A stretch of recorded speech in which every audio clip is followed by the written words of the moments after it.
It's to avoid the plop sound. This is an enormous amount of plastic. I had to watch this video so many times just to figure out what it was that I was angry about.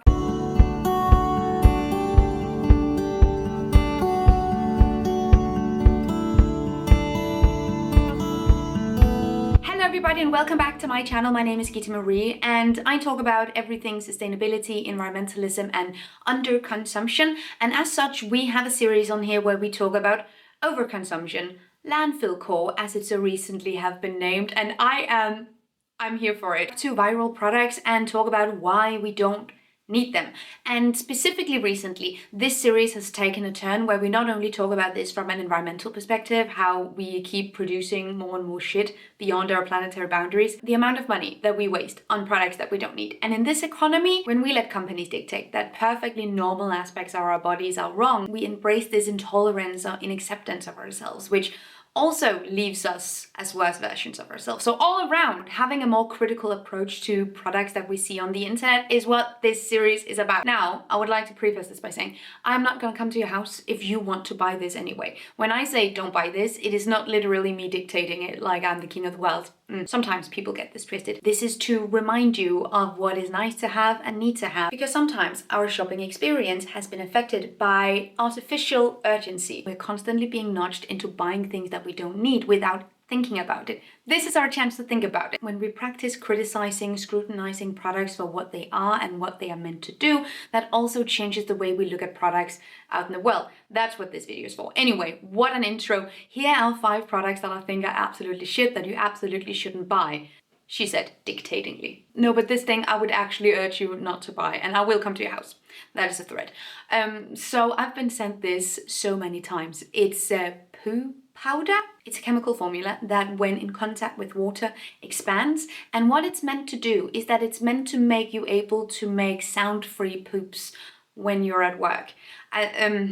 It's to avoid the plop sound. The best thing about this product is that it's meant to be biodegradable and sustainable, and you can use it with completely free conscience. However, I have seen very few products that are designed to be put into the toilet, into piping, into our water recycling remanagement systems that is actually biodegradable. We need to have a way stricter perception of what biodegradable actually means, because we see this with products like this as well as with more established sustainable products like laundry sheets, which also consists of biodegradable plastic units. The thing is, you might be able to make this break down in a controlled lab environment. That does not mean that it's able to break down when it goes into our water systems. Those are not the same thing. Most likely, the components in a product like this will bioaccumulate and react with other chemicals that are also in our water systems.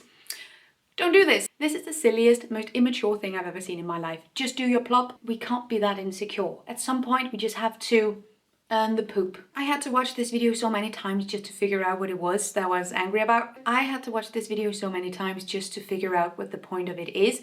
It's a hairbrush that is also a scalp massager that also has infrared treatments.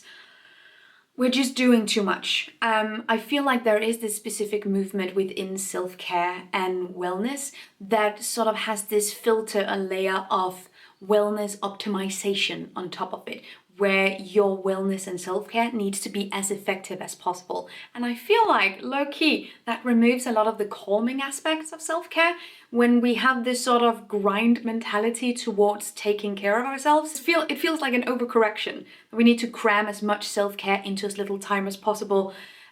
Kind of removes the whole wellness part of it, in my opinion. So this is not necessarily to say that this product specifically is just the worst, but I think this taps into a mentality or like a specific way of thinking about wellness that we need to be a little bit conscious of, or that we need to perhaps be critical of. Are we really taking care of ourselves because it makes us feel good? Are we just trying to tap into this movement where we have to be as effective as possible also within our self-care? Because then I feel like we might not be helping ourselves that much. And I know these are mostly gimmicks, but I've seen a lot of the videos about everything that people take on and take off for their self-care routine or their night routine, from the chest pillow that we've already talked about to Kim Kardashian's chin shaper. At this point, people that buy this stuff must be yanking everyone else's chain. I feel like they cannot be fucking serious. Anyway, I would like to keep the grind mentality, the optimization movement as far out of my wellness routine as possible. I recently saw this TikTok promoting a service where you can wrap your entire house in plastic because it makes our products last longer, it makes them stain resistant, it makes it easier to clean. All this stuff might be true. Love that. If you want to use your things for as long as possible, wrapping them in plastic is sure the way to it. And I'm so in favor of owning things for as long as possible. All my stuff is shit old. It's just wrapping everything in plastic cannot increase your quality of life. I do not understand. Now, this might also just be me who's an idiot, but I don't understand why you would want to walk around in a house where everything is covered in plastic. That must feel like living in a toy home. This is an enormous amount of plastic. Also, you can get stains off. And I've always had this perception of, well, my things are also there to be used. So although I maintain, I repair, I do all these things to make sure that I have my stuff for as long as possible, I'm also not scared to use them. I use my stuff all the time. What a wild statement. And from a completely personal perspective, I've never been one to be overly cautious with my things, which means that sometimes something breaks, you repair it. Sometimes things get a stain. I think this has a stain right now. Yeah. I don't think I can see it on camera, but I definitely spilled pasta sauce on it at some point. You know, and how cautious you are, obviously, personal subject. Like, you do you, I do me, it's fine. It's just there are other ways of going about it than wrapping your whole life in plastic. It doesn't look clean, it looks like a store. I would feel so uncomfortable in a house like this.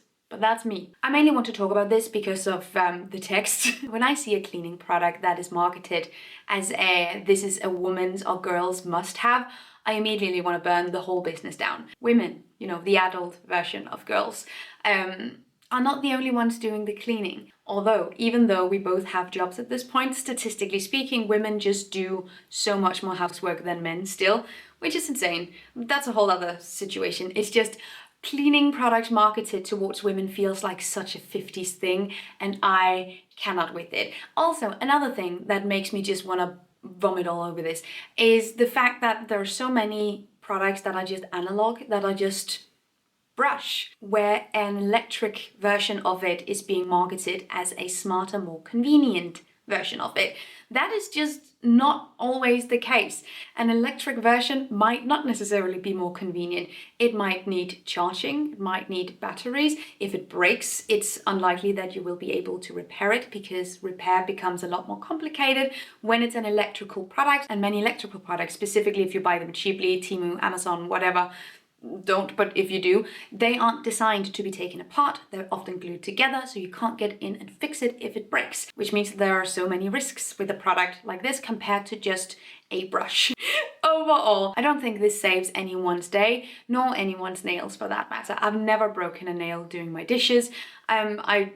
So shut the fuck up. Okay, and speaking of, you know, electrical products that do not necessarily need to be electrical, here we have a soap dispenser.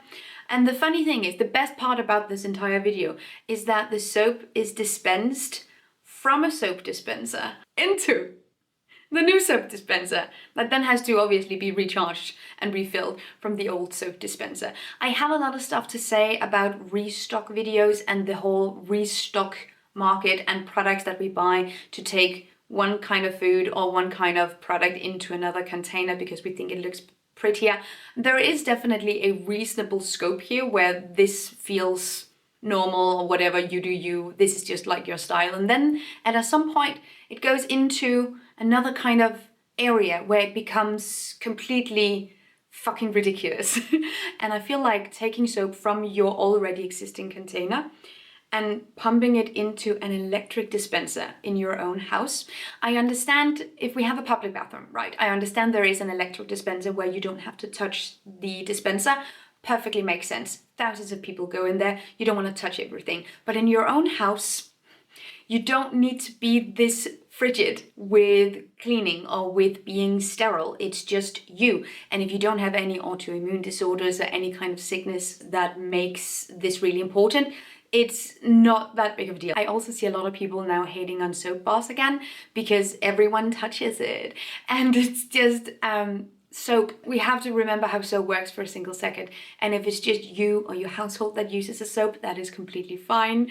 It doesn't make sense in a public bathroom, obviously. Let me know down below in the comments what you think. Do you agree, or could you see yourself use these kinds of products? And always feel free to tag me and send me links to products that could be perfect for this style of video, because I am not done. As long as they make shit products, I will make shit videos about them. That is the deal. Cool. Thank you so much for watching. Have an amazing day, and I will see you guys next time. Take really good care of yourselves. Until then, bye.